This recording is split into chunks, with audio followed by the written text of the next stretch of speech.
Facebook প্রোফাইলে আসার পর আপনি কখনো না কখনো দেখেছেন আপনার প্রোফাইল নামের নিচে অ্যাড অ্যাকাউন্ট অপশন, এই অপশনের কাজ কিন্তু অনেক, দেখলে আপনি বুঝতে পারবেন। আমি আমার ইনস্টাগ্রাম অ্যাকাউন্ট এখানে অ্যাড করে রেখেছি। এবার সুবিধাগুলো প্রথমে দেখাচ্ছি। আমি আমার ফেসবুকের হোম পেজে আসছি। এবার হোয়াটস ইওর মাইন্ড এখানে ক্লিক করি। তারপর ফটো ভিডিও এখানে ক্লিক করে গ্যালারি থেকে একটা ফটো নিচ্ছি। এখানে দেখেন ইনস্টাগ্রামের একটা আইকন, তার পাশে লেখা আছে অফ। আমি যদি এখানে ক্লিক করে এটা অন করি, এরপর ব্যাকে আসি। এবার বুঝেন, আমি ফেসবুকে এই পোস্টটা করব, এই পোস্টটা অটোমেটিক ইনস্টাগ্রামে পোস্ট হয়ে যাবে, মানে ফেসবুকে থেকে আপনি ইনস্টাগ্রামে পোস্ট করতে পারবেন। এবার ব্যাকে আসি। আমরা ফেসবুকে অনেকে ভিডিও রিলস দেখি, আমি রিলসে ক্লিক করি।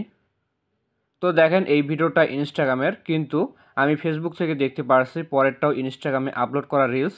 তো বুঝলেন ফেসবুকে কোনো অ্যাকাউন্ট অ্যাড করলে কি সুবিধা পাবেন। আরও সুবিধা আছে, আপনি ইনস্টাগ্রাম অ্যাকাউন্ট অ্যাড করে রাখলে আপনার ইনস্টাগ্রামের প্রোফাইল ফটো ফেসবুক থেকে পরিবর্তন করতে পারবেন।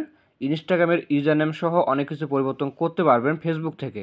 এবার আমি আপনাদেরকে দেখাচ্ছি কীভাবে কোনো অ্যাকাউন্ট অ্যাড করবেন। এই জন্য সবার প্রথমে 3 লাইনে ক্লিক করবেন, এরপর একটু নিচের দিকে আসবেন। এবার সেটিং অ্যান্ড প্রাইভেসিতে ক্লিক করবেন, আবারও সেটিংসে ক্লিক করবেন। এবার অ্যাকাউন্ট সেন্টারে ক্লিক করবেন, তারপর প্রোফাইল নামে ক্লিক করবেন। এই যে দেখেন অ্যাড অ্যাকাউন্ট অপশন, এখানে ক্লিক করবেন। ক্লিক করার পর একটু অপেক্ষা করবেন।